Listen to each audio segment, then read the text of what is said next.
All right, good afternoon, everyone. Welcome to the budget hearing for today, February 16th, 2022. I am Delegate Tony Bridges, Chair of the Public Safety and Administration Subcommittee, joined by my colleagues, the Vice Chair, Delegate Proctor, along with Delegate Acevero and Delegate McKay, and of course, our Vice Chair for Appropriations, Delegate Chang. Today, we've got a few organizations, a few of our agencies that we're going to hear from, and we're going to go in this order: the Office of the Attorney General, Maryland Tax Court, State Board of Elections, State Treasurer, and then the Department of Public Safety and Corrections Communities Supervision. What we're going to do is hear from our budget analysts first. After the analysts, as always, I'll allow members to ask any questions that you have. Once the questions have been answered, we'll turn it over to the agencies. Agency members, if you can, I'll start with, I guess, the lead representative for each agency. Just ask you to introduce anyone else that's on your staff and to comment on anything from the analysts' analysis. With that, members, once again, if you could raise your hand in the participants list and I will call on you accordingly. So we'll start again with the Office of Attorney General and Mr. Caleb Weiss. Thank you, Mr. Chair. I'm going to go ahead and start the presentation by sharing my screen here. Is the document up on the screen now? Starting here with the operating budget summary, in fiscal 2023, the allowance increases the budget by $2.6 million or 5.5%, which brings the total to $49.9 million. Before we continue on and talk about the fiscal 2023 allowance, there are a few items from the fiscal 2022 working appropriation, including a few deficiencies. The first is a fiscal 2022 deficiency of $545,000 in special funds, which is supported by the Consumer Protection Division recoveries for legal costs related to defending the Maryland Department of Labor in the unemployment insurance lawsuit. The next item is the Independent Investigations Division, which was established by Chapter 132 of 2021. This included the creation of the Independent Investigations Division within the Office of the Attorney General, which is charged with investigating all alleged or potential police-involved deaths of civilians and providing a report containing the details of these investigations to the state's attorney of the relevant county that has jurisdiction. The new division began its work in October of 2021, and the fiscal 2022 deficiency funding proposes adding $877,000 in general funds to support the operating cost. Additionally, it proposes reallocating 9 positions and $924,000 in associated general funds from the Legal Counsel and Advice Division to the newly created Independent Investigations Division. These positions include 4 administrator positions, 1 program manager, 2 assistant attorney general positions, 1 division director, and 1 principal counsel position.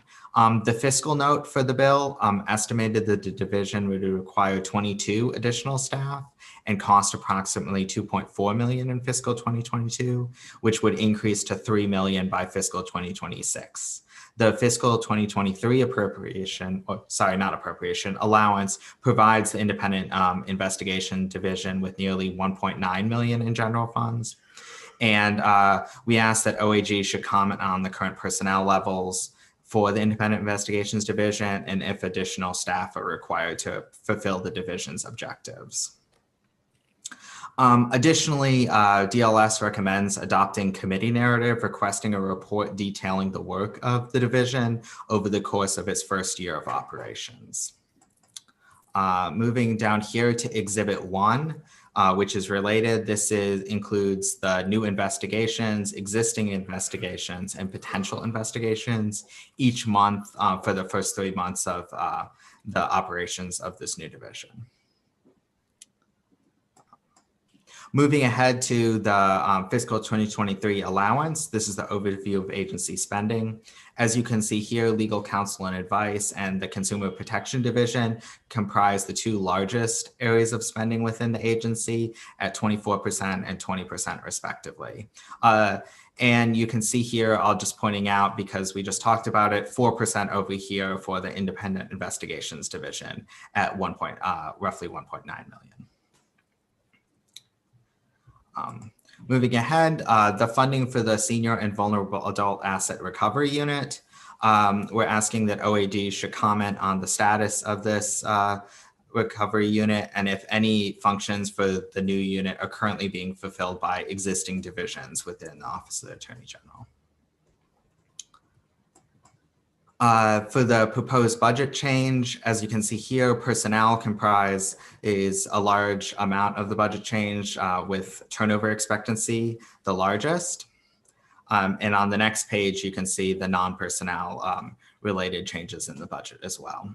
I will note here, here you can see the deficiency for the unemployment insurance lawsuit. On the personnel side, there is an increase in one regular position in the fiscal 2023 allowance.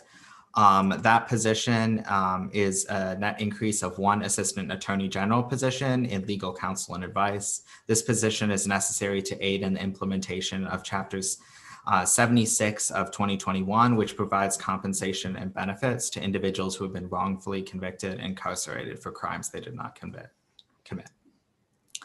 Next, we have the vacancy rates in Exhibit 4. The OAG vacancy rate rose to 15.9%, which is up from 10.6% the prior year. That means that OAG currently has 45.4 positions vacant, and you can see them broken down here in the exhibit. Similar to the overall spending in the agency, the legal counsel and advice and the Consumer Protection Division comprise the two largest areas of vacancies at 13 and 12% respectively. DLS recommends the adoption of committee narrative for requesting a report on vacancy rates within Office of the Attorney General, barriers to attracting qualified applicants, and the caseload data in each of OAG's divisions and units. Moving ahead, we have measuring for results data for the Consumer Protection Division. As you can see here, the recoveries for consumers increased in fiscal 2021, whereas the recoveries for consumer protection purposes remained relatively stable. In Exhibit 6, Medicaid Fraud Control Unit, as you can see here, the fine settlements, restitutions, and overpayments identified, which is the red line here, dropped in fiscal 2021. This is due to a large opioid settlement in fiscal 2020, which led to this spike that you see here and the subsequent decline in fiscal 2021 and 2022. Exhibit 7 deals with the Antitrust Division, antitrust investigations and enforcement actions. As you can see here, investigations and inquiries declined slightly in fiscal 2021, while enforcement actions remained roughly stable. Moving ahead to the first issue, which is the establishment of the Access to Counsel and Evictions Task Force. Chapter 746 of 2021 established a right to counsel in cases of eviction for qualifying individuals. It also established the Access to Counsel and Evictions Task Force, which is led by the Attorney General's Office and the 15 members that are appointed by the OAG. The task force is responsible for studying potential funding sources and making recommendations regarding the Access to Counsel and Evictions program. I won't read through all of the annual recommendations that were released in the first annual report, which was delivered this past January, but you can read about them here in the analysis. We are asking OAG to comment on the work of the task force and update the committees on the implementation of the Access to Counsel and Evictions program, including the office's future role in addressing this issue. As a slight side note, additional discussion of this issue and the Maryland Legal Services Corporation, which administers the program, will be found in the Judiciary Operating Budget Analysis. And with that, we have the operating budget recommended actions. The first is the Independent Investigations Division report. We're also asking that the Independent Investigations Division managing for results data be included in the annual budget submission, and the Office of the Attorney General vacancy report. And with that, that ends my presentation. I'm happy to take any questions. Thank you very much, Mr. Weiss. Does anyone have any questions for the analysts? All right, seeing none, thank you very much. With that, we are now going to turn it over to the Attorney General. Good to see you again, Mr. Attorney General. If you want to begin and introduce anyone that you have with you, the floor is yours. Thank you very much, Mr. Chairman and members. It's a pleasure to be with you. Pleasure to be with you, Mr. Chairman, for the first time. Congratulations on your new role. Let me introduce, there are three people with me today. My deputies, Liz Harris, Carolyn Quattrocki, and our Chief of Administration, Bev Pivick. They're the brains of the operation. So when we come to questions, you know who to look to.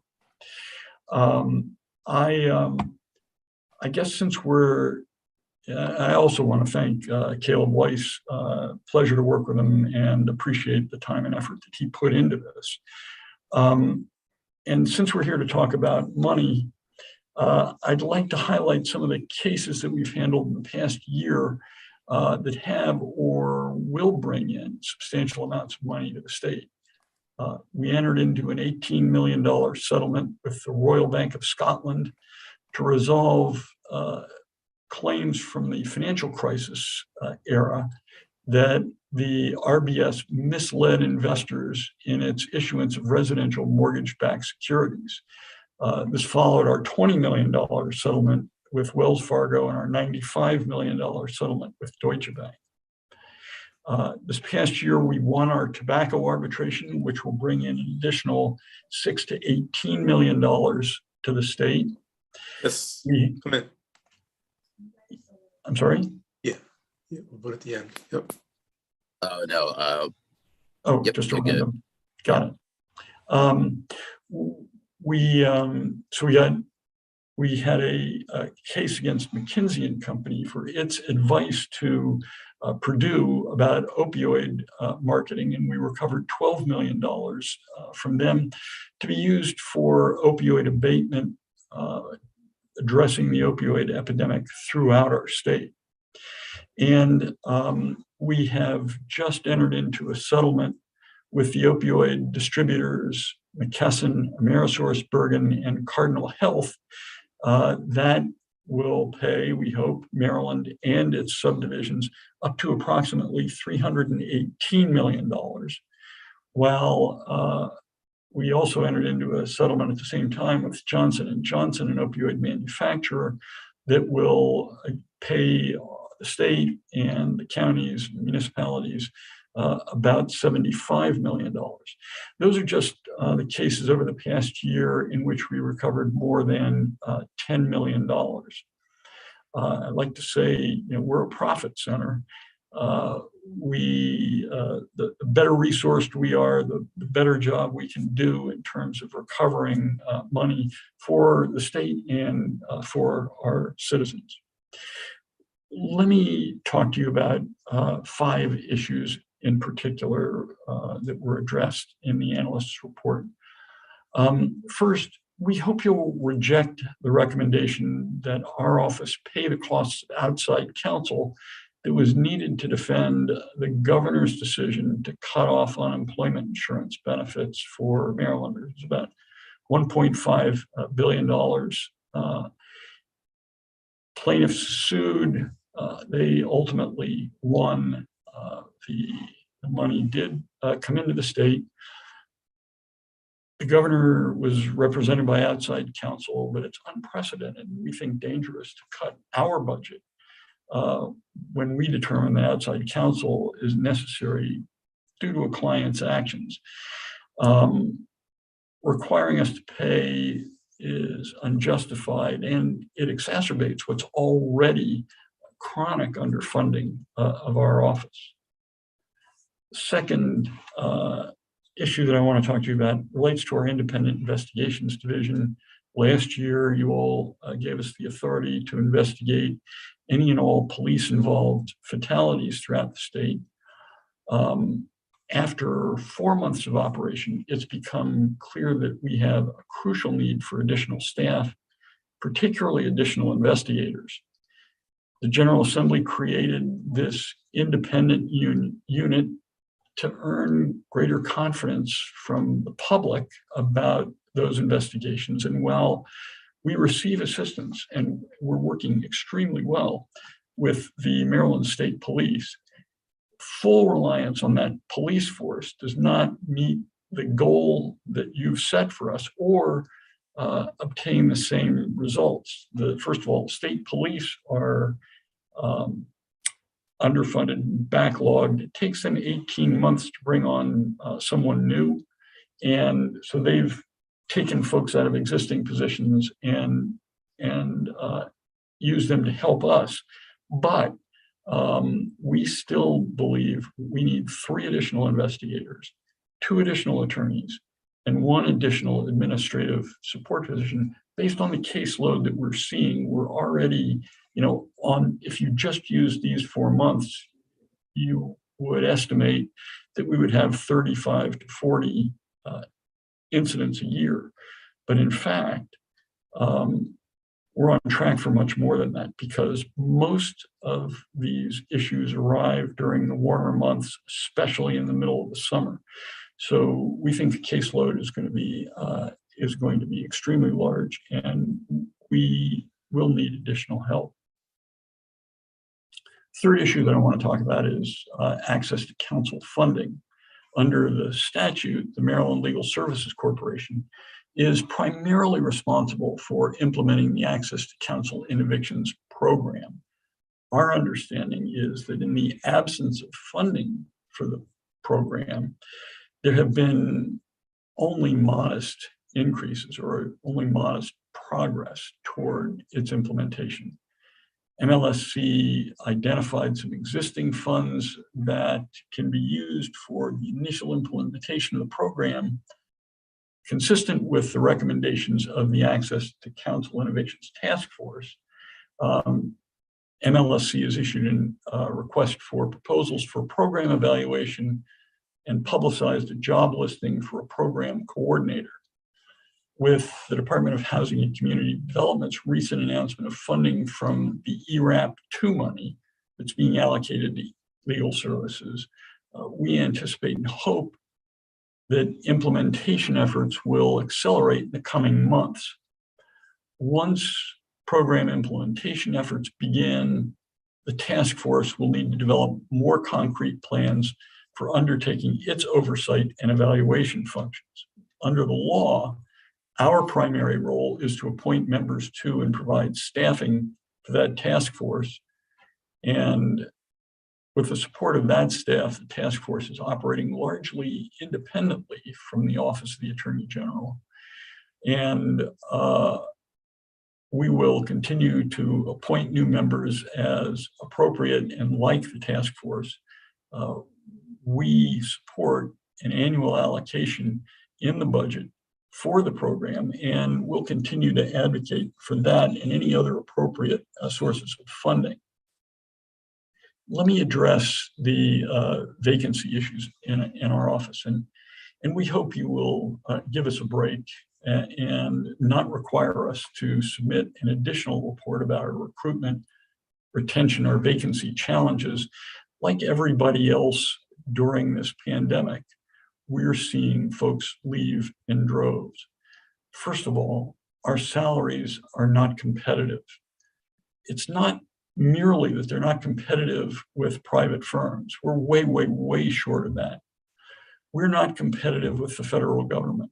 We're not competitive with many of the local jurisdictions that surround our offices.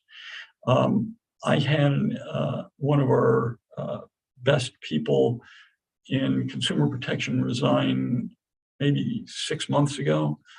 And he resigned to take a position doing pretty much the same work for a nonprofit.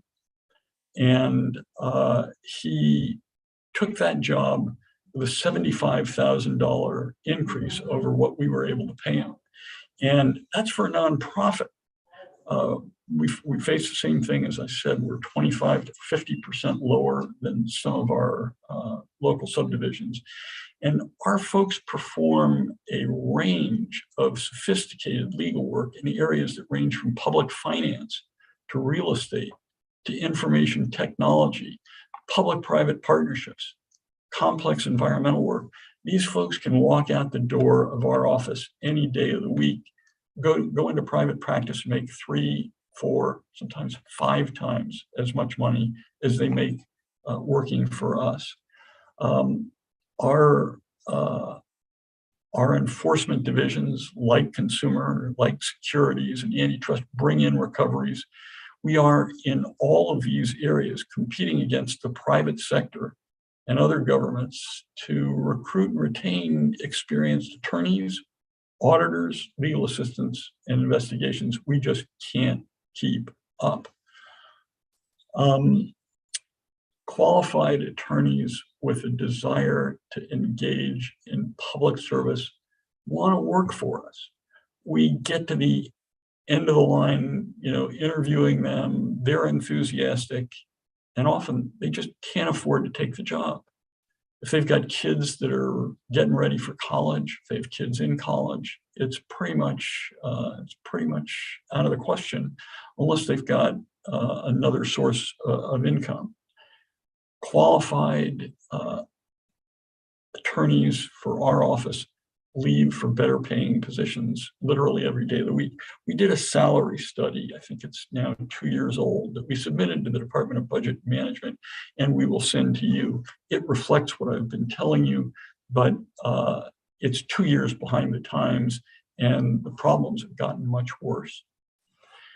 I also want to raise with you an issue about the Special Education Ombudsman. Senate Bill 504, I think it was the 2020 session, requires the Attorney General to appoint a Special Education Ombudsman.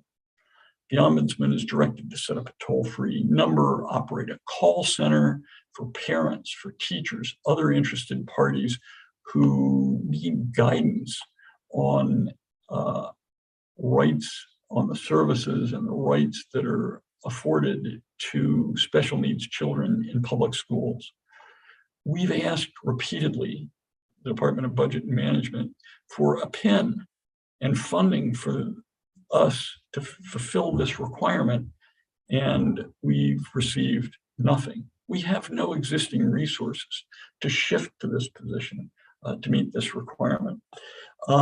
So with that, Mr. Chairman, I want to thank you again for your time, and I would be delighted to answer questions if there are any. Thank you, Mr. Attorney General. That was a really good response, thorough response to the analysis and the questions that were raised. It's also really interesting to hear that a nonprofit could pay higher than the state of Maryland. Especially in most nonprofits that I deal with, it's definitely the other way around. And so whether that's an anomaly or not, the fact remains that folks are still leaving, state government altogether for other higher paying jobs. And so we definitely hear you. Yep. And I know we got a couple of questions. I'll start with, looks like Vice Chair Proctor has a question.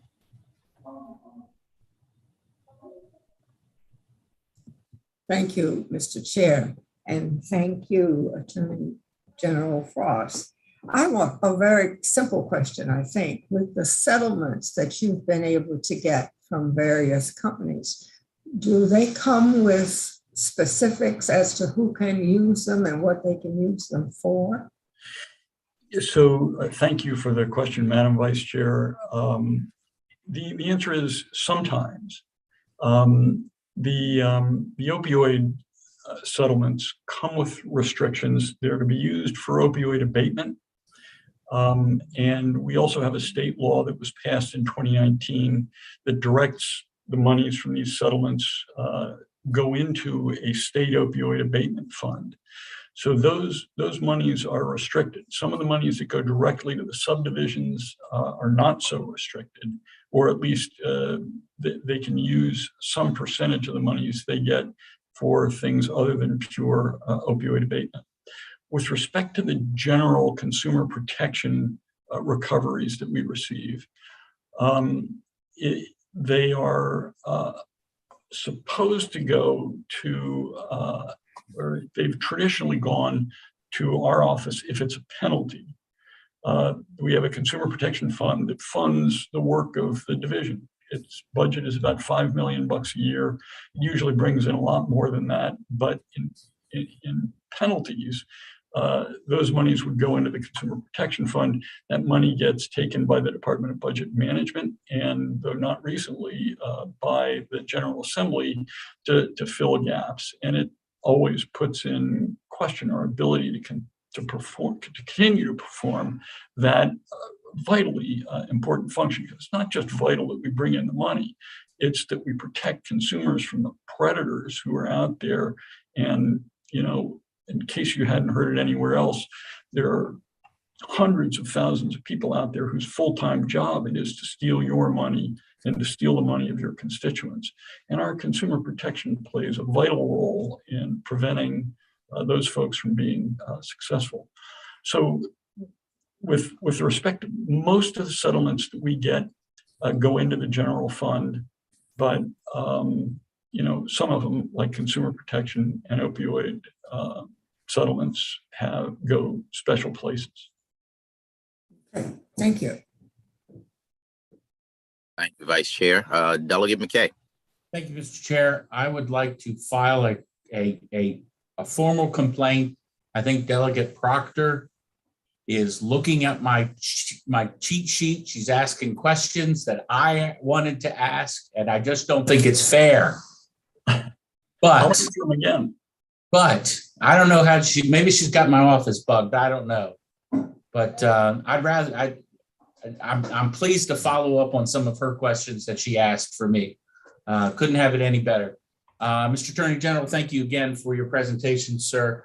More specifically, those special funds that come from the settlements with the general funds, and when we've put in legislation for those special funds, do you have an opinion on that? Do you think that's a good idea, a bad idea, or does it depend on what that special fund is defined? That's a great question, Delegate. Thank you. I think the answer is it depends. I thought it was very wise for the General Assembly to say that settlements from the opioid cases go to opioid abatement. There's a temptation to say, oh my God, we got potholes to fill, we got bridges to build, we got programs to run, and this is so much money. I mean, we're going to be close to $400 million from the distributor and Johnson & Johnson settlements. Now they're going to get paid out over 18 years, but you know, there's so much money that we should take that money and use it for other purposes. But the opioid crisis, I think, is very special, unique, hard-hitting, destroyed families, destroyed communities, and using it for opioid abatement is, I think, the highest and best purpose for those uses. So I think that was a very wise decision. Before I became Attorney General, the General Assembly said, I think because, well, I don't want to speculate as to why, but the General Assembly said when you get a consumer settlement, you have to ask the court that it be used for general funds. And so we do that. And most of it gets used for general funds. But, you know, as I say, there are folks who are victims of predators all the time. And there are many cases in which our first priority is always to provide restitution for consumers. But there are some folks for whom we can't take that action. And, you know, it would be nice, I think, if we could fund the Consumer Protection Division and ensure that consumers are made whole out of the actions that we are successful in bringing. So it depends on the area. You know, we've won. We settled a case. This is 3 or 4 years ago against a computer contractor for us, a company that had put together a computer system for the Department of Health. It crashed and burned.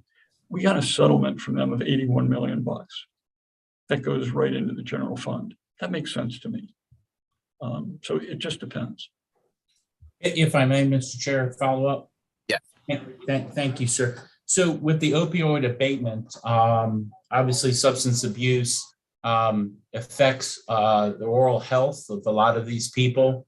And you may or may not, well, now this is a special plug, and I yield the special plug, Mr. Chair, that Bonnie Colson and myself, House Bill number 6 of putting oral health into the Medicaid portfolio.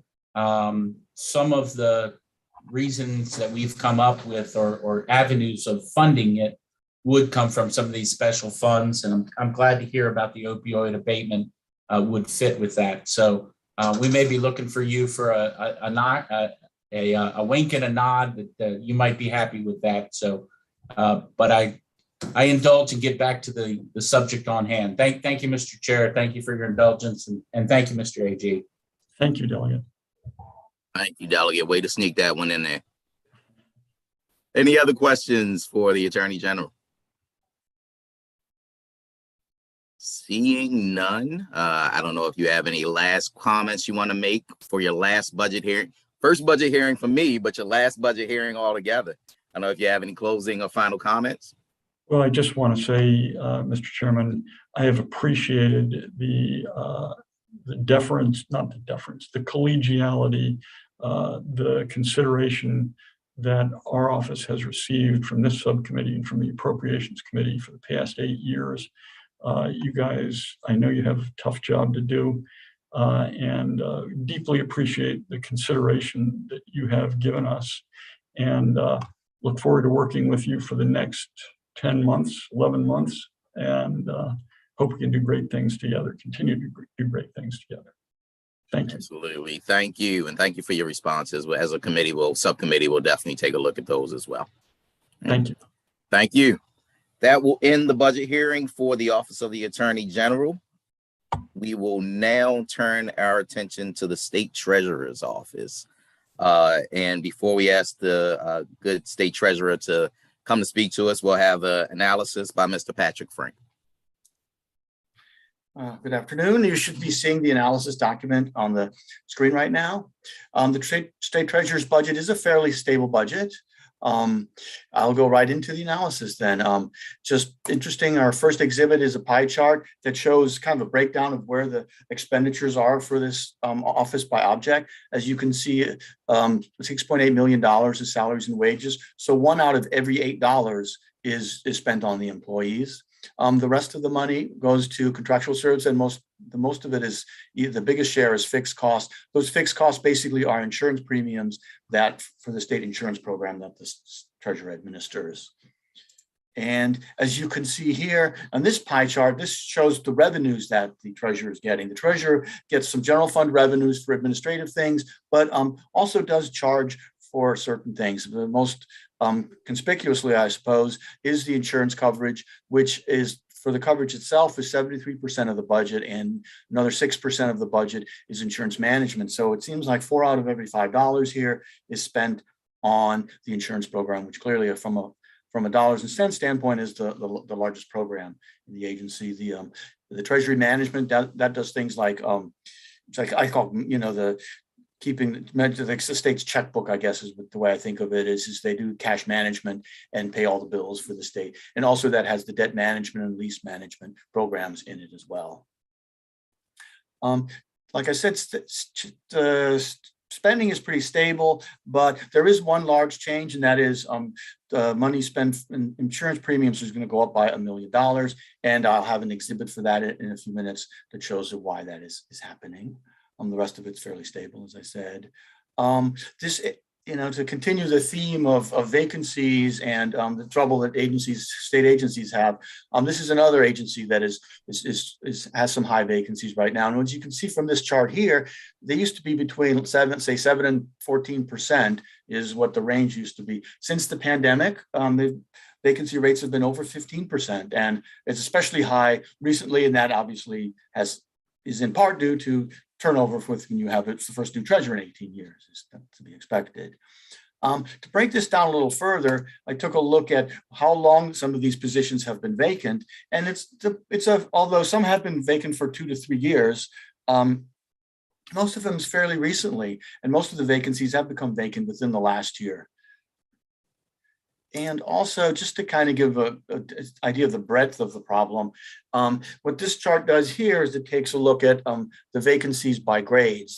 The 10 to 15 are the lower grades, the 16 to 20 medium grades, and the higher grades of the employee pay plan, and then the executive positions. What's interesting is in all of them, they're 20% vacancies. So it's not just a few positions here and there that are vacant, but it is a very much across the board. Next chart I have goes back to the insurance program. I mentioned earlier that it's up by $1 million. I think this chart explains it very well. What this shows is the balances that are in the account. The actuary recommends a certain minimum balance. It's normal for the balance at the end of each year to be off a little bit by that minimum balance. If you're a little high, you can either lower or slow the growth of premiums. If they're below, as we expect them to be in 2022, you have to get a little more from your premiums, and that's what that $1 million is. That's adjusting for just what has happened in the last year. Another, as I said earlier, there is the investment division, which I think of as a checkbook, and the way the MFR measures this is it takes a look at the state's return on the investment portfolio and compares it to the average 90-day U.S. Treasury bill rate. And so what you see here is the line is the rate of return that the state's investment division has achieved, and the blue bars are the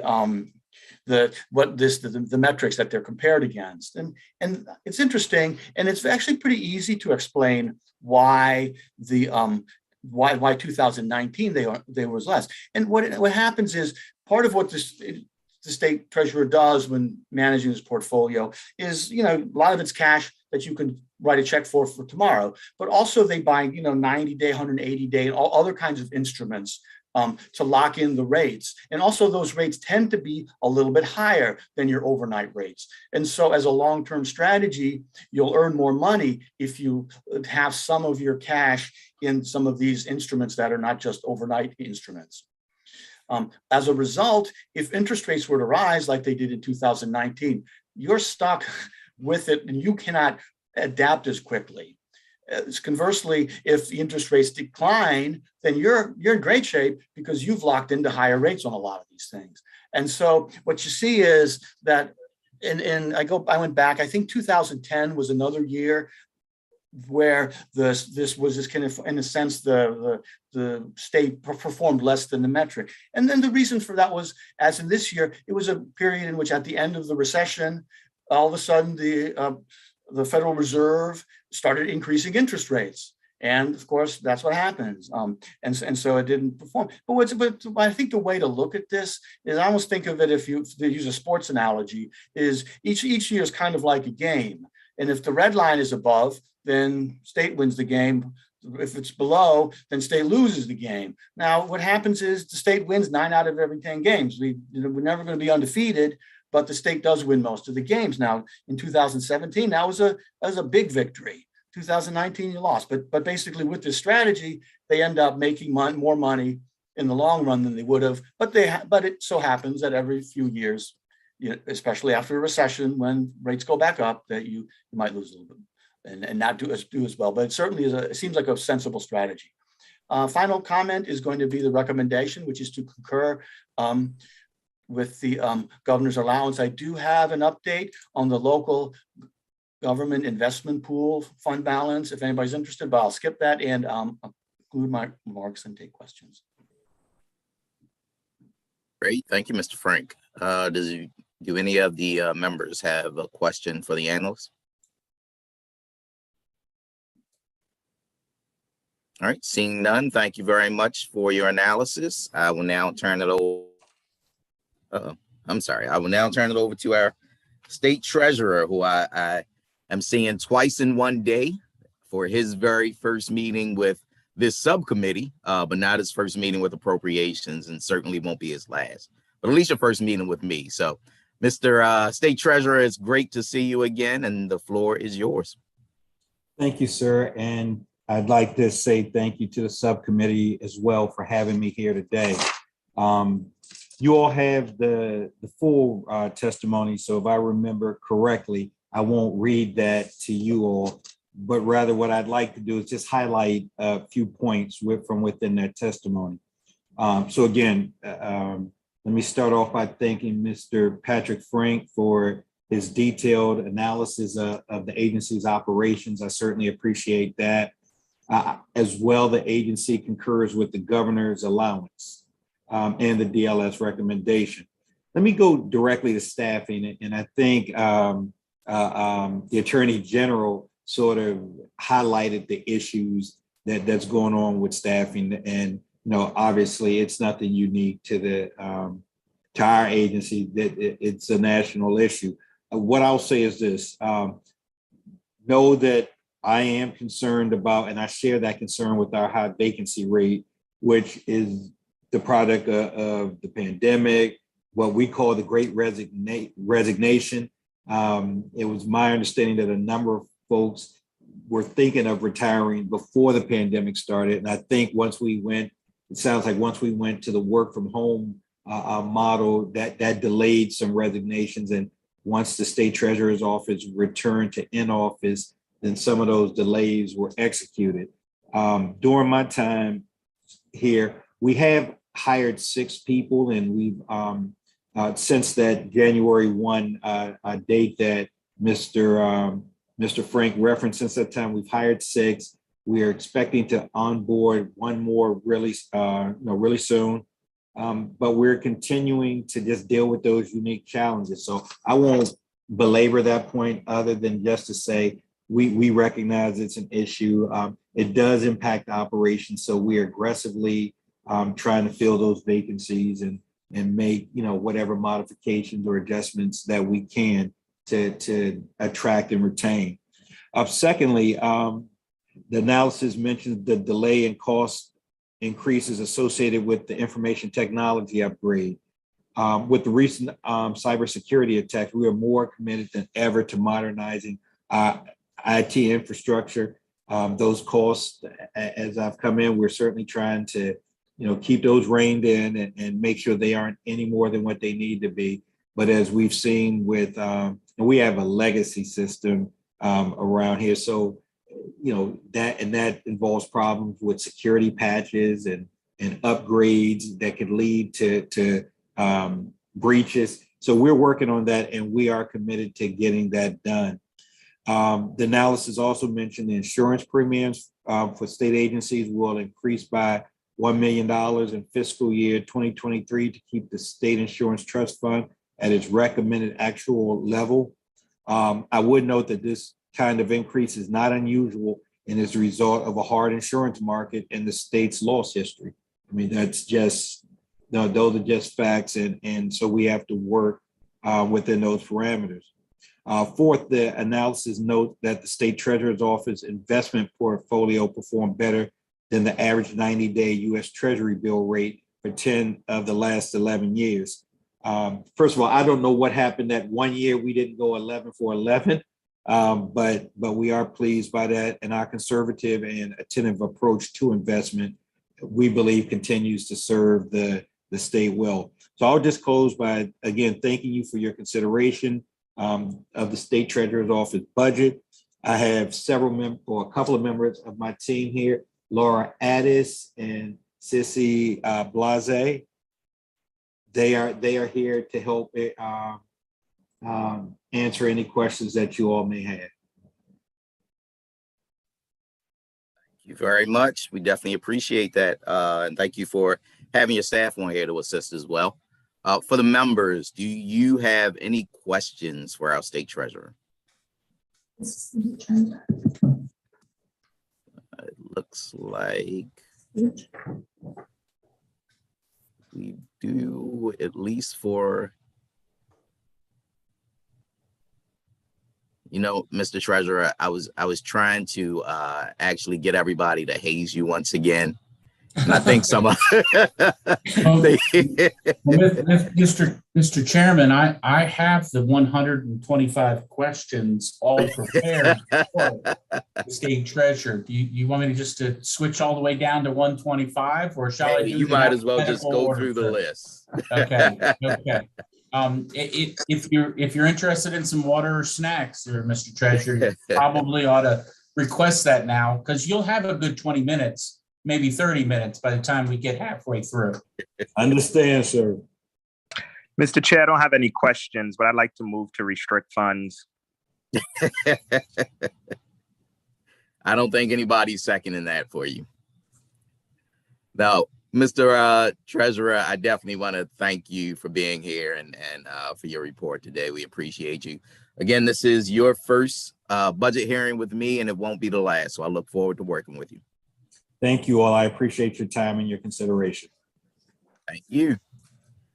And with that, that will end the hearing for the state treasurer.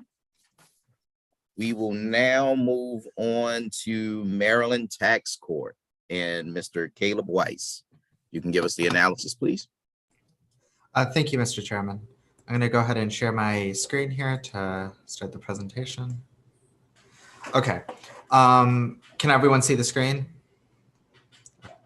For the Maryland Tax Court, the fiscal 2023 appropriation increases the budget by $61,000 or 7.6% to bring the total budget to $865,000 in fiscal 2023.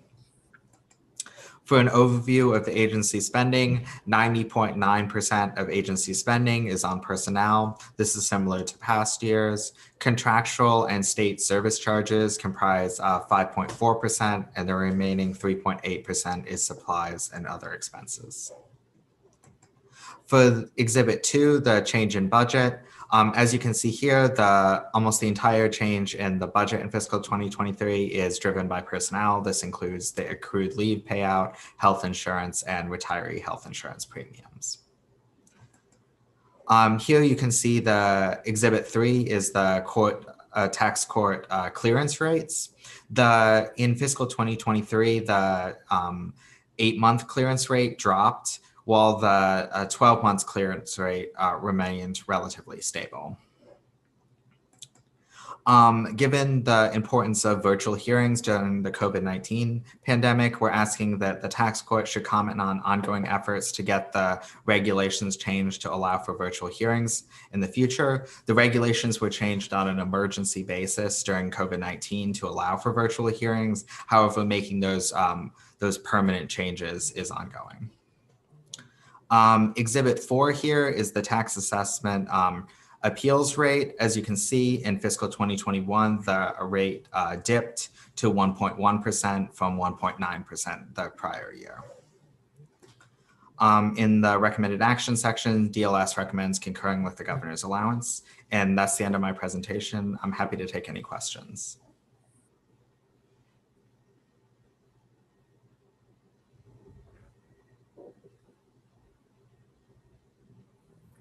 Thank you very much, Mr. Weiss. And Vice Chair. I have. And you were asking me for my question, or did you want it? Where are we? If you want to preside. Oh, okay, thank you. Do we have any questions for our analysts? And I see any hands? Okay, thank you. Let's move on to the clerk of the court, Mr. Jack Hearn. Are you here? Can you hear me now? Yes. And I thought my camera was working, but there we go. There I am. Thank you, Madam Vice Chairman and the members of the committee for the opportunity to be here again. I want to thank Mr. Weiss also for his analysis. Obviously, I'm going to be very brief. We certainly concur with the DLS recommendation and the request to comment on our virtual hearing status. As we explained in our brief written response, our emergency regulations provided for virtual hearings. During the process of reviewing our regulations, the Office of Attorney General determined that all of our regulations needed to be reviewed and most likely all rewritten. So we are in that process now, and that will certainly include, again, the option for constituents to appear virtually. In addition, DoIT has offered their assistance in upgrading our technology. However, the timeline for that, we're waiting because we are one of those agencies assigned to move to the Central Business District. And we just don't have the timeline for when that's going to happen.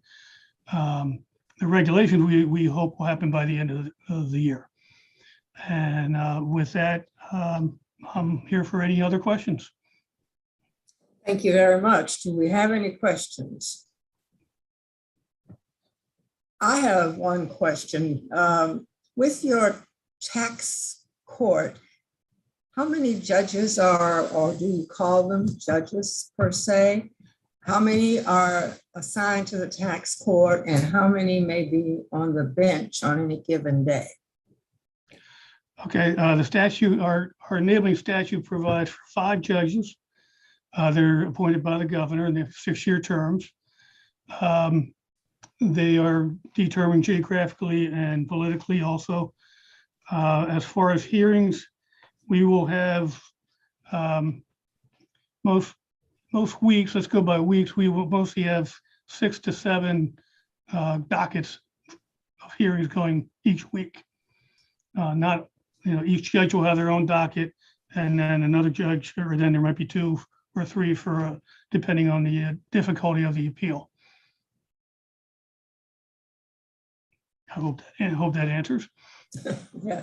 Are you in any way using your judges to maybe specialize, maybe some in commercial properties and others in the residential appeals? We would like to have them all be able to handle all types of appeals because we do handle commercial, residential property appeals, income, sales, the local county taxes. And that's basically I've been here a long time, so I pretty much determine, I try to determine the best judge for the type of tax appeal that's before us. And then they do garner that specialty. And that way it is, I believe, a better court that way. Thank you very much. Are there any other questions? Any other hands? Not seeing any. Thank you very much for your report on the Maryland Tax Court, Mr. Holmes, and enjoy the rest of your afternoon. Thank you very much.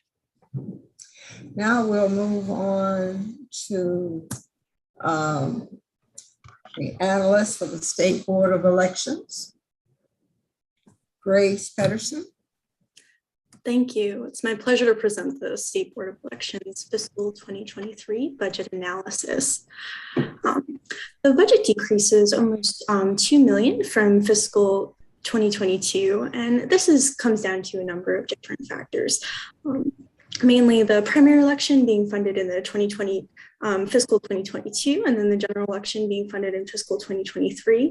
There's some fluctuations in IT expenditures, and then there's a mandated appropriation to the Fair Campaign Finance Fund of $4 million general funds in fiscal 2023. In fiscal 2022, first, the board receives almost $15 million in deficiencies. And this is attributed to a number of factors. The first of which is that the At the time of the original fiscal 2022 budget formulation, it was difficult to predict the future trajectory of the pandemic and whether public health considerations were going to affect election administration in the primary. There was also the implementation of Chapter 56 and 514, which establishes communications for permanent absentee voters and also requires that ballot applications be sent in the primary. There was a legal settlement with the National Federation of the Blind, which creates a $1.6 million impact on fiscal 2022. And then there was also a contract approved to replace poll book printers. And this is separate from the poll book major IT project, which I'll discuss later. But at the BPW meeting that this contract was approved at, BPW requested that the state and local governments equally share the cost of both poll book printers and the poll book major IT project. The other thing going on in fiscal 2022 is the conclusion of one of the agency's major IT projects, the Agency Election Management System. And as of SB's most recent estimates, it expects to expend about $100,000 less than it's received in funding, so that surplus funding is expected to be retained in the major IT fund and do it. Now moving to the fiscal 2023 budget. More than a third of the total fiscal 23 budget is for general election costs, and Exhibit 4 breaks down those various categories of costs supporting the general election, and the biggest chunk of which is for ballots and ballot printing, followed by temporary staffing, and then various polling place supplies and equipment. Looking at the change in the budget from fiscal 2022 to 2023, there's some variation in personnel expenditures, but there's a few fluctuations in election costs. So being that the primary is funded in fiscal 2022 and the general election is funded in fiscal 2023, there would be expected to be fewer resources needed for a primary election compared to a general election. So you would expect an increase over the fiscal years, but there's also some fiscal 2022 costs that will not be carried forward, such as the cost of ballot applications that are sent in the primary that only occur in fiscal 2022. There's some other fluctuations in the budget associated with IT. The poll book IT project creates about a $3 million increase in the allowance over the working appropriation. And then there's some other fluctuations. At the bottom of that other IT section, you can see the effect of the printer replacement that's funded in fiscal 2022. And then the other notable change is that mandated appropriation to the Fair Campaign Finance Fund of $4 million in general funds. And personnel, SBE receives a small deficiency to bring a part-time position in fiscal 2022 up to full-time, but after that, the number of positions and contractuals remains level from in the allowance compared to the working appropriation. And SBE has one long-term vacant position, which is a technical writer that's been vacant since December 2019. So DLS is asking SBE to comment on how that position's duties are currently being carried out. And then DLS has one issue pertaining to the poll book major IT project. There's been a couple of changes associated with the project in the past year. The first of which is that the implementation of the project, it was originally planned for the 2022 elections, but that's been postponed to the 2024 elections at the recommendation of SBE's poll book project evaluation committee. There were also some timeline considerations for procurement where there was some revisions to the RFP and mainly due to the amount of customization that's expected to be needed with the new poll book system to make it compatible with Maryland's election processes. I mentioned earlier that the implementation is postponed for the 2024 elections, and basically, the poll book system, when it's implemented, it can't be used in parallel with the legacy system. So the poll book system needs to be tested, and election judges need to be trained on how to use the poll books before it can be used in a primary election. So from the time that Any needed customizations are expected to conclude. There's about a 9-month buffer between the conclusion of development and then when the new poll book system is expected to be used for the first time in the primary election in 2024. And then there's been some variation in the cost estimates that DLS has received about the project, but it's expected to not exceed $26 million. Over the interim, BPW, there's a contract on the BPW agenda today, I believe, that is requests that the contract be equally funded between the state and local boards of elections.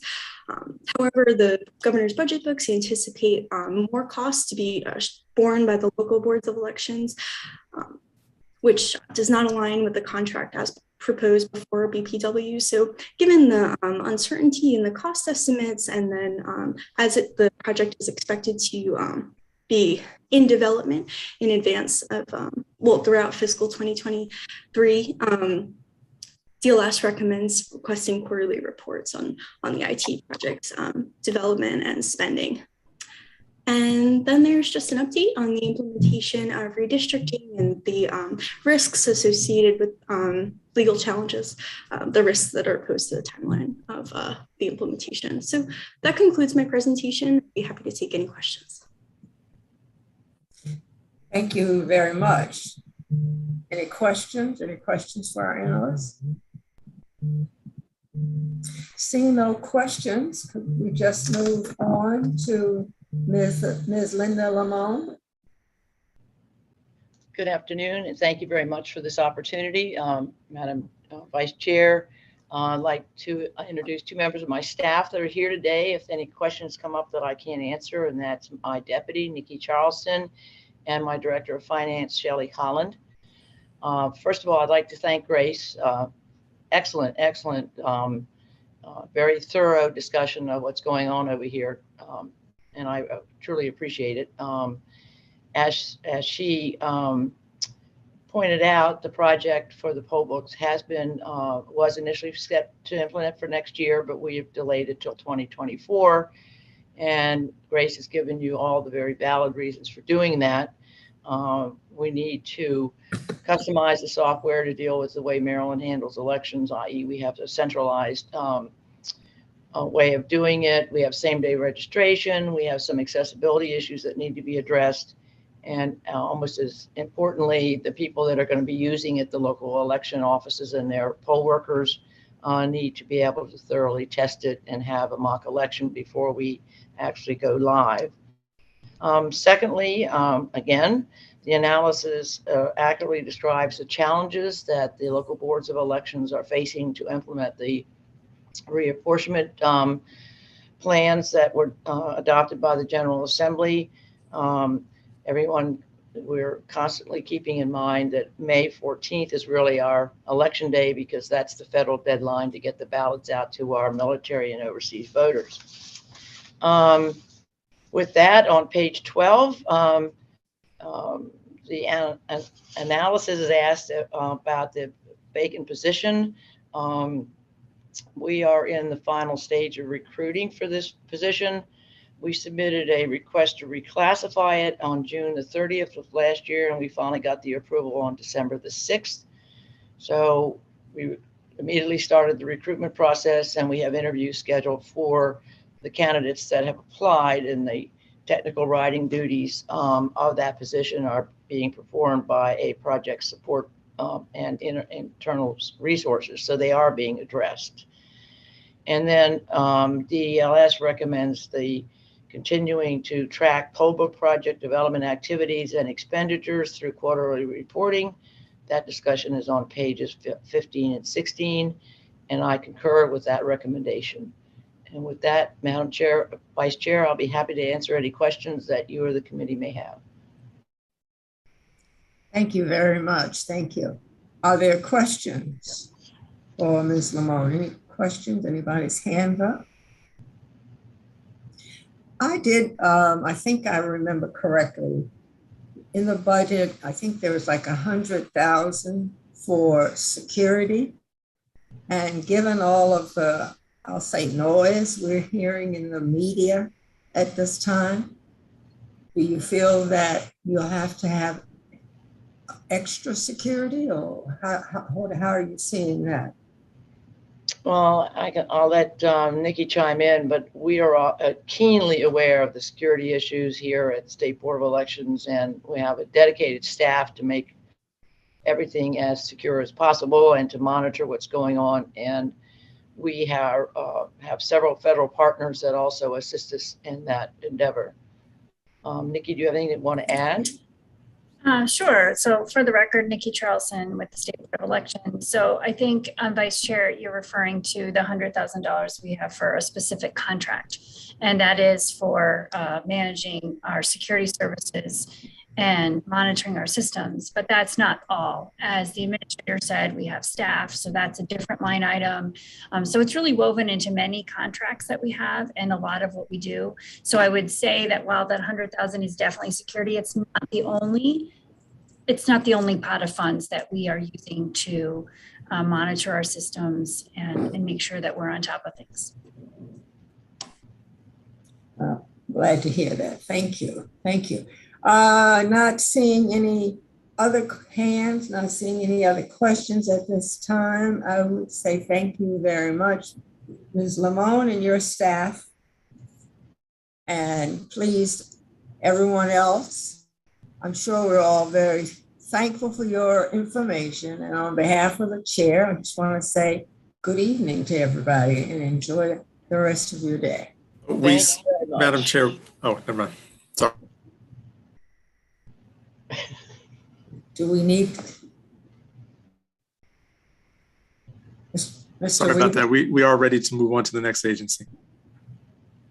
Okay, well, thank you all. Thank you all very much, and we'll look forward to your election. Thank you. Good luck with everyone. Yeah, thank you. Mr. Weaver, I only have, which one are we? I have Attorney General, Maryland Tax Court, State Board of Elections. Yes, ma'am. We have Community Supervision up next with Jacob Cash. Oh, okay. Okay, Jacob. Thank you, Madam Vice Chair. Yours, Jacob. I believe I'm sharing my screen now. I'll be going over the Department of Public Safety and Correctional Services and their community supervision function. This includes the Division of Parole and Probation and the Maryland Parole Commission. The fiscal 2023 allowance is $116 million. It's a $2 million increase, about 2% from the fiscal 2022 working appropriation. Most of agency spending is for personnel. Most of their employees are parole and probation agents. That makes up 88% of their spending. The rest of the spending is split out in Exhibit 1 here, and community supervision services make up about 25% of this budget, and that goes directly into rehabilitating and providing services for their supervisees. Regarding the budget change, there is an overall increase, as I mentioned.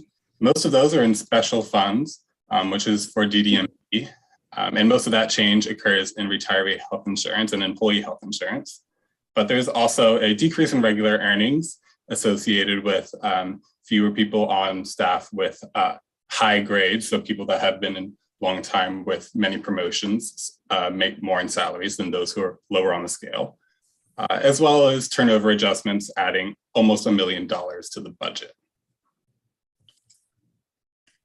One thing I'll point out is that the DDMP fund, special funds, provide about $7 million in 2023, but they're not making that much money right now from the fee that is applied each month to supervisees. The fee was increased in the 2021 session, but collections were suspended for a time during COVID-19 pandemic. So there is a probable shortfall in some of these salary funds. However, general funds in the division as a whole should be sufficient to cover it. Regarding that personnel data, the turnover expectancy did, so the amount taken out for turnover did decrease. So decreasing from 12% turnover to 10% in fiscal 2023, allowing them to add positions, almost 100 positions. If you look at the agency salary average, that would be about the amount of vacancies they have currently for agents, which is something that I'd like to talk about now. These filled positions are shown in the green bars, and they've been on the decrease since the summer. The black bubbles at the bottom show the vacancy rate, which has been on the increase, and that jumped from 14 to 16% from October to November. But Exhibit 4 shows you that the total number of cases that they're supervising has been on the decrease. And in 2021, the most recent year, there was the largest decrease that we've seen, specifically for probation cases. The courts were not functioning at the speed they normally would, and so not many people were being placed on probation in fiscal 2021. That led, as you can see in Exhibit 5, to a decrease in caseload ratios. So the average number of cases per agent decreased from 84 in 2019 to 62 in 2021. So most agents have more time to spend on each individual case now, and that applies for each region too. The region that currently has the highest caseload ratio is the Western region, but they typically have lower risk inmates. Baltimore and the Capital Region tend to have higher risk inmates. Not inmates, I should say supervisees, excuse me. They're being supervised in the community, they're not being held in custody. So as I mentioned, these have been improving, and that's really good to see for the department. The next section of performance evaluation I'd like to go into is regarding crime, and then I'll connect that to some other measures for DPP. So in 2021, we don't yet have uniform crime reporting data, which is the official crime statistics that is garnished by the FBI. But we do have 2020 data. And so I'd like to go into what the first year of the pandemic had an impact on crime rates. So for violent crime, there was a large decrease in Baltimore City and a decrease overall in Maryland from 2019 to 2020. And in property crimes, there was an even larger decrease. When comparing Maryland and Baltimore to the national decrease, both outperformed the nation. When we look at homicides, there was also a decrease from 2019 to 2020 in Baltimore, and about level amount of homicides in Maryland as a whole. We do have, so since this analysis has been approved and written, DLS has been hard at work gathering more information on 2021 crime information. We do have some preliminary data. It's not been approved and it's not official, so it's hard to exactly say what the full results are, but we do expect that for Baltimore City, the amount of homicides would level out. The amount in Maryland would also level out, although slightly increase in several counties, most notably in Montgomery County, Prince George's County, and in Baltimore County. There was also an increase in non-fatal shootings in some counties like Anne Arundel County and the other ones that had an increase in homicides. Something else I'd like to point out at the bottom of page 9 here is that it's right here on the bottom of page 11, is that arrests in Baltimore City have declined from 2019 to 2021. And at the same time, homicide clearance rates have been on the increase from 32% to 42%. I'll now connect that to DPP performance measures. So Exhibit 9 shows you supervision cases that were revoked due to a new offense. So people that were under supervision committed a new crime, and then they were no longer allowed to be in community supervision. They were taken into custody.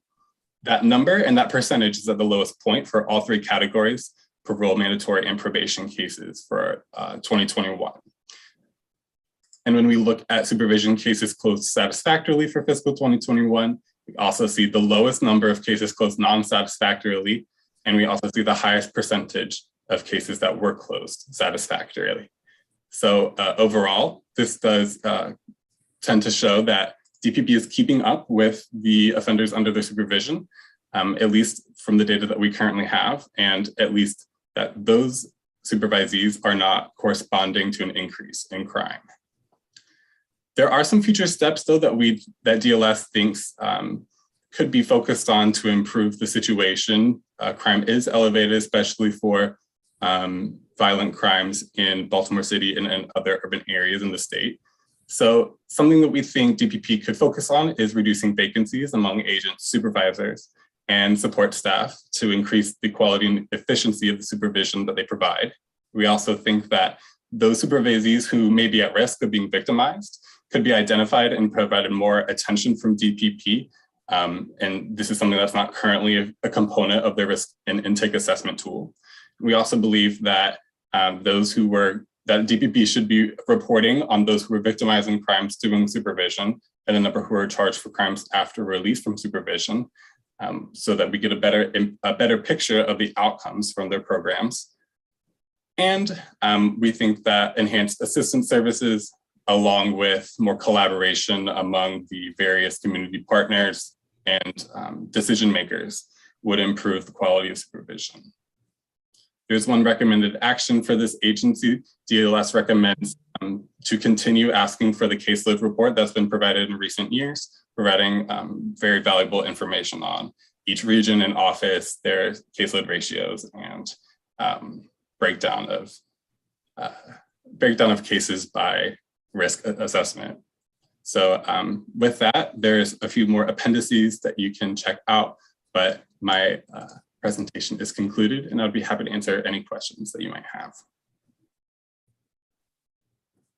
All right, Thank you very much, Jacob. Are there any questions from anyone? Oh, I have my chair back now. Delegate Chair. No, you were doing great. Thank you. No. Thank you. Yep, I appreciate it. Do we have any questions for the analyst? Seeing none, thank you, Mr. Cash. We appreciate your analysis. And with that, we will now turn it over to the Honorable Robert Green, the Secretary for the Department of Public Safety and Corrections. Mr. Green, the floor is yours. Thank you. Good afternoon, Chair Bridges, Vice Chair Proctor, members of the Public Safety Administration Subcommittee. I also see we're joined by Vice Chair of the full committee, Vice Chair Chang. Thank you for spending time with us today. For the record, my name is Robert Green, I'm the Secretary of the Department of Public Safety and Correctional Services. With me today, we have a rather large group, virtually. David Bloomberg, Chairman of the Maryland Parole Commission. Sasha Vasquez, Acting Deputy Secretary of Administration. Martha Dana, the Director of the Division of Parole and Probation. Walter Nolly, our Deputy Director of the Division of Parole and Probation. Angelina Garino, our Director of the Office of Data Development. Nigel Roberts, our Chief Financial Officer. Donald Bauer, our Deputy Director of Special Investigations, and Chief of Staff, Rachel Sessa. The department greatly appreciates its ongoing collaboration with the Department of Legislative Services, and also we appreciate Mr. Cash's hard work and very thoughtful and thorough analysis. Community supervision is a very complex component of our public safety mission.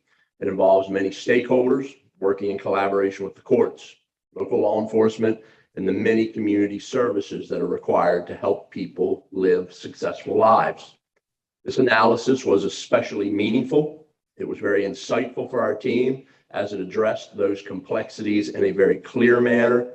And again, we thank Mr. Cash for the hard work.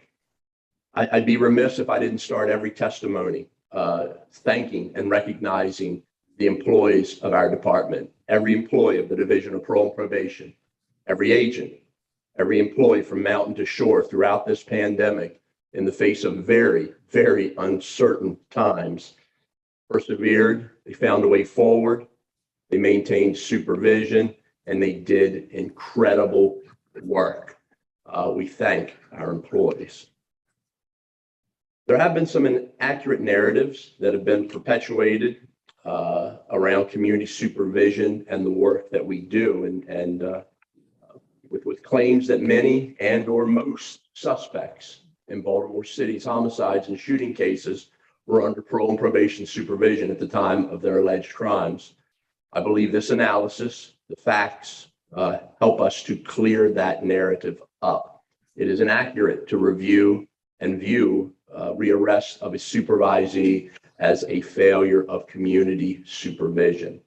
In 2021, 9% of the identified suspects in Baltimore City's 338 homicides were under the Division of Parole and Probation supervision at the time of their alleged crimes. 5% of identified suspects in the city's 729 non-fatal shootings were under DPP supervision at the time of their alleged crimes. It's also noted that statewide, 0.3% of the supervisees were involved in a homicide or a non-fatal shooting as a suspect from July of 2018 through July of 2021, a 3-year period. Should be noted, our staff, our agents, our team, they successfully closed 90% of all cases at a rate higher than the national average. So again, to them, we thank you for that work. It's important to keep in mind what DPP agents are responsible for and what they're not responsible for. It begins when the courts or the Maryland Parole Commission set the term of supervision when the individual's in the community. If a supervisee violates the terms of that supervision, agents apply graduated sanctions or will violate the supervisee and request a warrant from either the courts or the Parole Commission, depending upon the nature and the severity of the violation. Agents request those warrants. They do not approve them, nor do they control the disposition upon service. Agents also do not have arrest powers. Finally, while our agents utilize evidence-based risk and needs assessment to determine the level of supervision of an individual, and there are multiple, it's ultimately impossible for them or that tool to predict and control human behavior. These assessments are validated. They help us formulate a supervision and service plan for each individual. We depend upon them to assist us in establishing those levels of supervision and service. DPP's performance is solely not the issue, as illustrated by this DLS analysis. We are yet one piece of a very complex criminal justice puzzle. We acknowledge every day, members of this subcommittee, we want to do better. We want to fulfill our mission.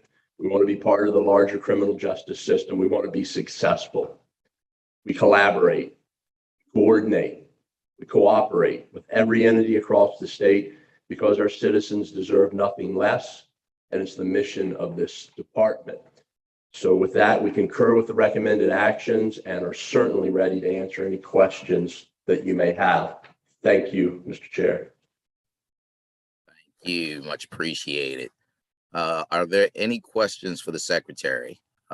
Before I get into questions from others, I just also want to say that I do appreciate the work that the agency does, and especially the people that are on the ground, especially your agents going out and meeting with folks that are under supervision. I know it's a tough job, right? And so for the people that are doing that job, I definitely applaud the work that they do. But can you talk to us a little bit more about what that entails? And I think you mentioned that it's different for each individual that's under parole and probation when you make the assessment and actually figure out like what the monitoring schedule is going to be. Can you talk a little bit more about that, like what's involved in the assessment and how you figure out whether you're doing this in-house or people come to you? What does that look like? Certainly, Mr. Chair, thank you for that question. I'm going to defer to Deputy Director Walter Nolly, who can talk about, I think, how we establish levels of supervision and how those agents do that work. Good afternoon. How we do that work and accomplish that work is that each agent has a person that's placed under supervision that's assigned to them. And for all of our newly assigned cases, agents perform a risk needs assessment, which also looks at their criminal background as well, and also measures different factors within their lives that tells us as far as what their needs are. And once we establish their needs, we then make our referrals as far as to service providers within the community, as well as establish what their level of contact will be. With our evidence-based practices, of course, we're going to spend a lot more time with our higher risk individuals than we will with our lower risk individuals. And that has played out largely in what you have seen as far as in the analysis. And it's also played out as far as what you see in our MFR data, which is sent to you on a routine basis.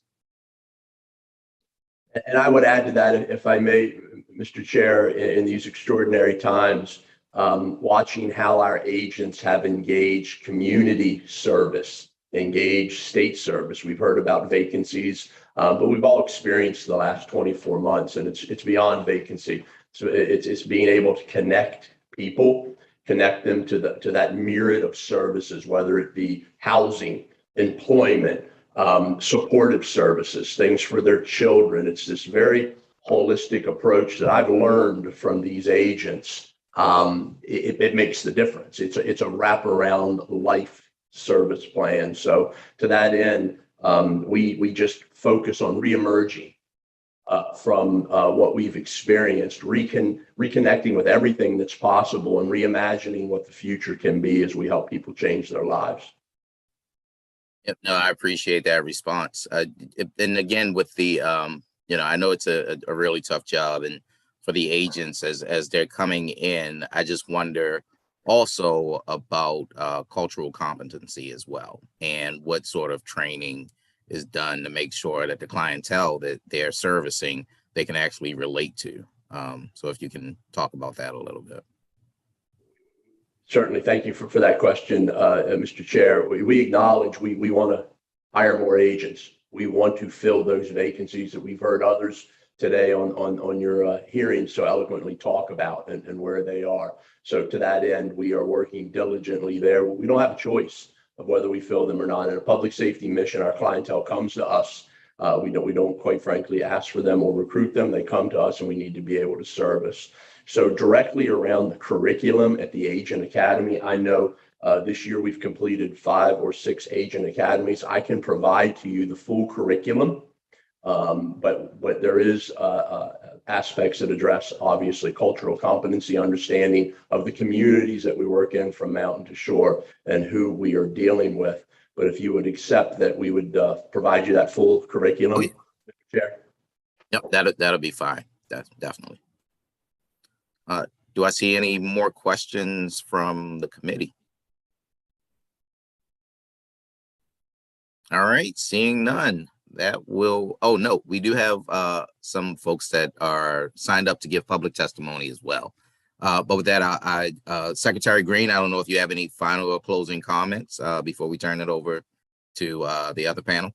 I do not. We just thank you very much for your time, and we appreciate your work every day. Thank you. Thank you, and I appreciate your partnership and the work that you all do, especially your folks in the field as well. So thank you very much. Thank you, Mr. Chair. All right, I think we do have 2 people signed up to speak. I may have misplaced. Well, I know that we have Denise Gilmore on here. Denise, if you want to go first, and I believe you brought another panelist with you that I don't have in front of me right now. Certainly, I can. Thank you so much, Mr. Chair and members of the committee. My name is Denise Gilmore, and I'm a field director with AFSCME Council 3 for the record.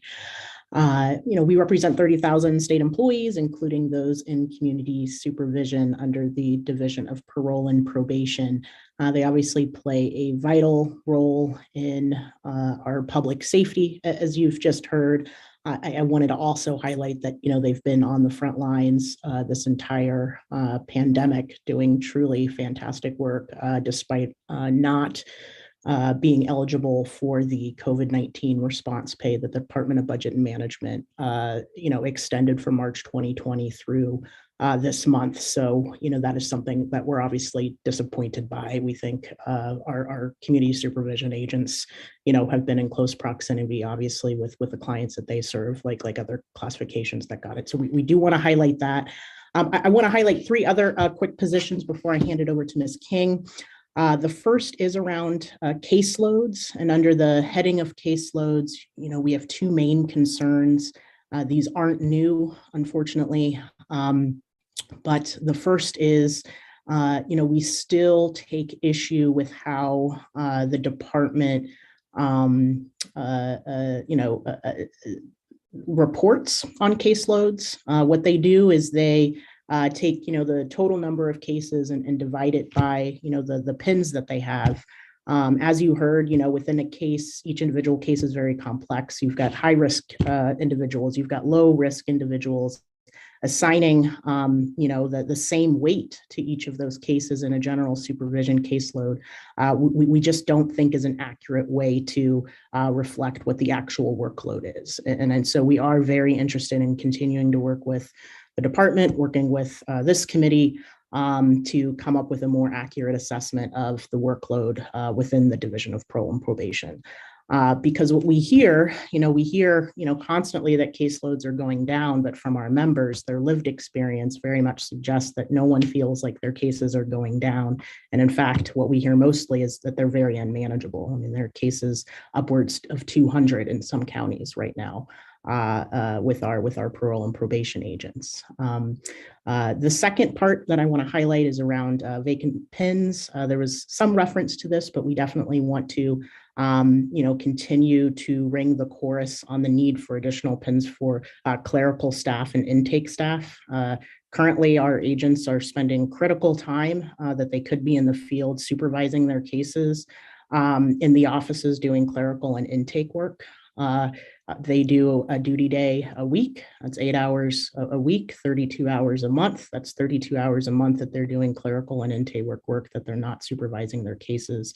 Again, we think that, adding clerical staff, adding intake staff is critical to our PMP offices across the state. And then finally, I want to highlight an issue that we've been pushing for several years now. Monitor King is going to talk about this more, but within our drink driving monitor program, that particular classification has no career ladder. And we've been working on getting a lead position established there for several years now.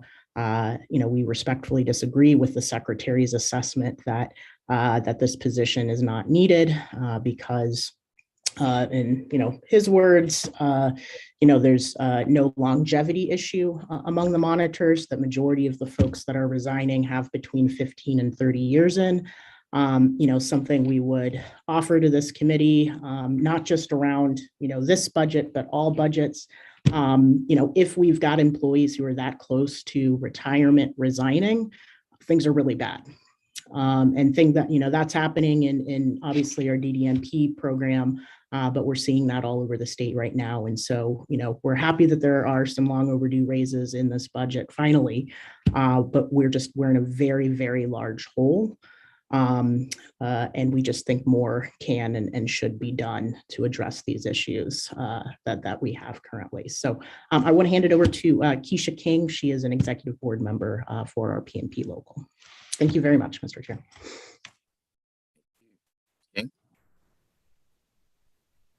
Keisha King.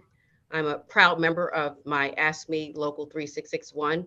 Thank you for allowing me this opportunity to stand in solidarity with my brothers and sisters who work for the Division of Parole and Probation's Drinking Driver Monitor Program, more aptly known as DDMP monitors. On February 11, I was able to speak candidly with our senators during the Public Safety and Transportation Committee session. Today, my message is still the same. DDMP monitors are tasked with engaging in the difficult but critical work for supervising high caseloads of probationers who are on probation for DUIs and DWIs. Currently, I supervise 180 DUI and DWI cases, recently assigned 9 more cases from the 171 cases I stated or reported last week. And the numbers will only continue to increase because monitor vacancies is and continues to be a critical issue. Delegates, it is my sincerest hope that you will agree that no employee wants to be stuck in a dead-end job. Aides in every other job classification statewide receive the benefit of career advancement to a senior level position, except for monitors. Monitors simply ask for a DDMP3 position to institute equal pay and equal value in the work monitors perform. Monitors do not fall under the classification of support or clerical staff, but within the same framework as agents. Monitors supervise caseloads, are officers of the court who require state certification to hold the position, work as state representatives alongside the state's attorney, judges, and other law enforcement and legal professionals in court proceedings. And believe me, delegates, this is a short list of the monitor's workflow process. Every year, DDMP monitors diligently and optimistically present to legislators in an effort to paint a vivid picture that the role of the DDMP Monitor 2 has failed to receive the support it needs to gain momentum for the creation of a DDMP 3 senior level position. I would put this question to each of the delegates present today. Would either committee member be okay with being placated to a role for 22 years and never afforded the opportunity to advance? If your answer is no, I ask that you take a moment to think about Bonnie Ball, a 24-year DDMP veteran who left this agency without her full 30-year retirement, feeling defeated and devalued for the lack of career advancement. With that, we ask that in good conscience, you each will support the creation of a DDMP 3 senior level position. I thank you for your time. If you have any questions, I'm more than happy to answer. Thank you for your time as well, Ms. King, and thank you for all the work that you do. It is definitely appreciated by this committee, and especially me. I do have a question in terms of the workload. I know you said you had 180 cases that are assigned to you right now. Yes. What sort of monitoring do you do with those individuals? I'm not as familiar with the monitor program, and so how does that actually work? So when we get a client assigned to a DUI to our caseload who is placed on probation for a DUI, DWI, they could be ordered treatment. They have to complete MAD, shock trauma. We monitor the ignition interlock system. We write reports for warrants. We notify the court. We write informative reports. We make recommendations to the judges during violation of probation hearings. The work that we do is extensive. Especially in terms of the ignition interlock, because that's a whole nother beast in and of itself. Of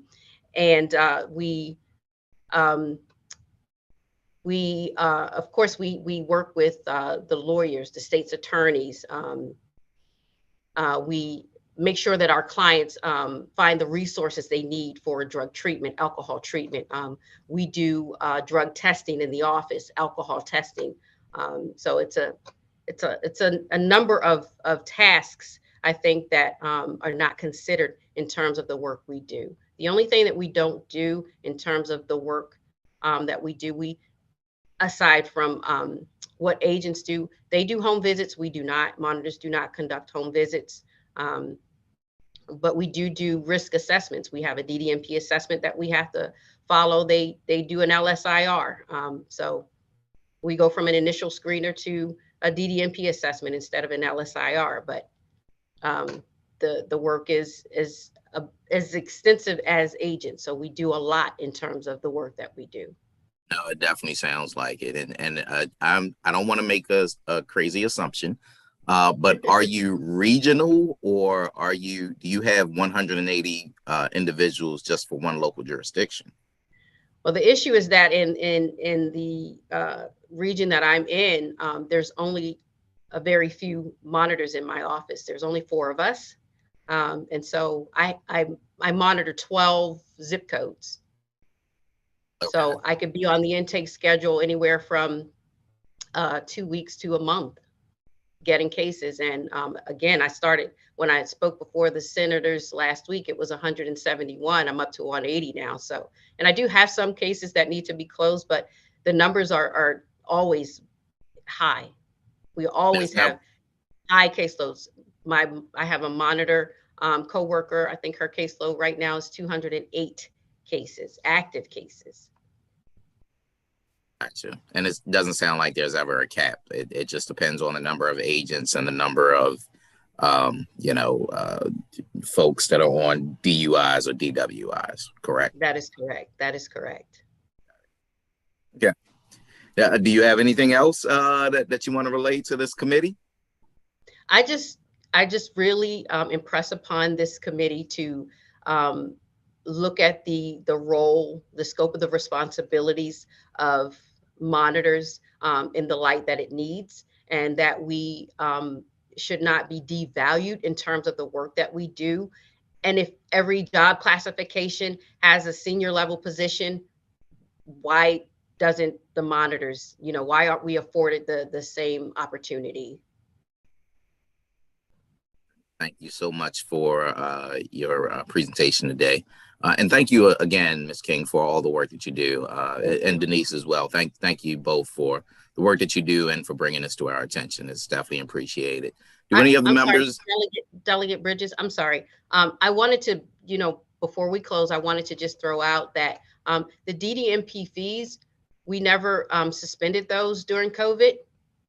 We never suspended collecting those fees. And just to address something that Mr. Cash said, DDMP, that's the other thing. DDMP monitors, our fees are mandatory, so they can't be waived by the courts. We collect a lot in terms of fees.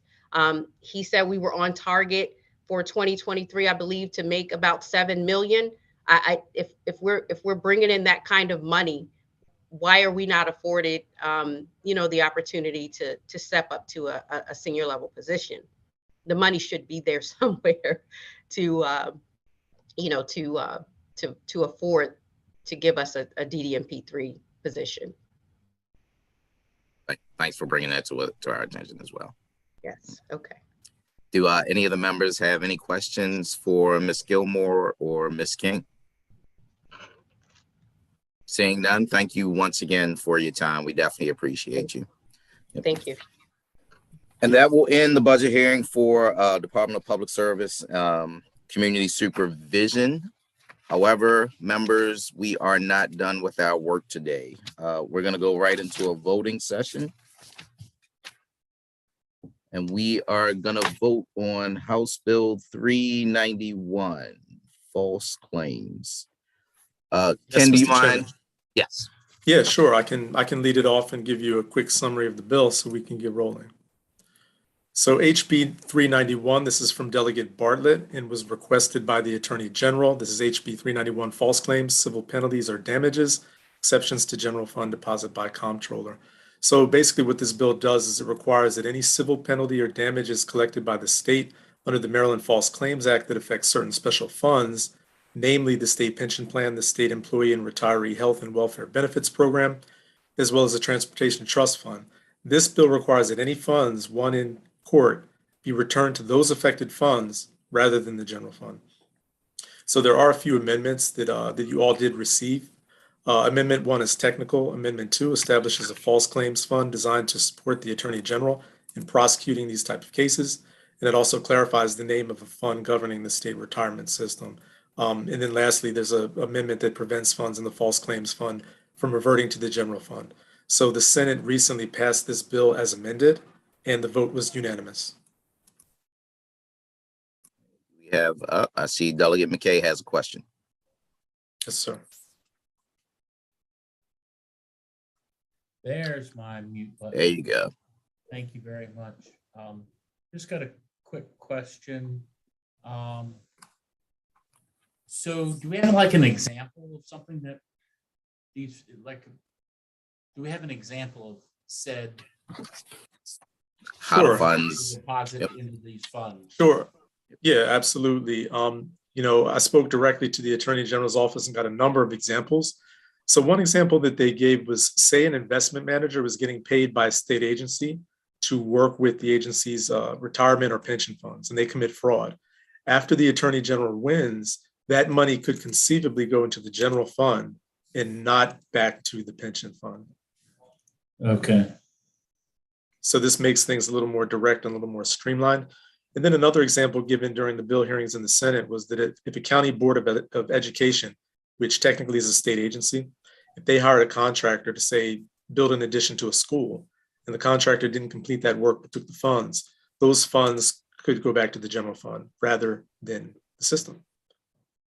Okay, that's yeah, it's a very good example that may help us in full committee when this comes forward. So I like to move to favorable with them. Well, we probably need to go over the amendments first, so I apologize. No, thank you. I appreciate you trying to move this. Ken, as the delegate mentioned, are we voting on the amendments first, or are we voting on the bill as amended? Yeah, that's a great question. You'll be voting on the bill as amended. Delegate Bartlett already You have to submitted vote it. on the amendments first and then the bill as amended, is what I think he's asking. Like he's asking which. Okay. order. Oh, I see the process. Right. Okay. Right. Got it. Gotcha. Mr. So Chairman, do I move have the a amendments. motion to? Oh, Move I'm the sorry. amendments. There we go. Motion Move move the the amendment. Do I have a second? Second. All those in favor? Aye. Aye. All those opposed? Seeing none, the amendments have been moved. Mr. Chairman, move the bill as amended. Second. And moved and seconded. All those in favor? Say Aye. Aye. Any opposed? Seeing none, the bill has been moved as amended. Ken, you don't have to do roll call. I mean, it's everybody. Yeah, I see. I saw everybody and heard everybody. So Right. we're good to go. All right. So we will be voting on this in full committee on Friday. Correct. Right. Correct. All right. Thank you all for your work today. I don't know if any of our members have anything before we close. If not, No, thank sir. you all. Nope. All right. Thank you all for your participation today. Have a good rest of the day.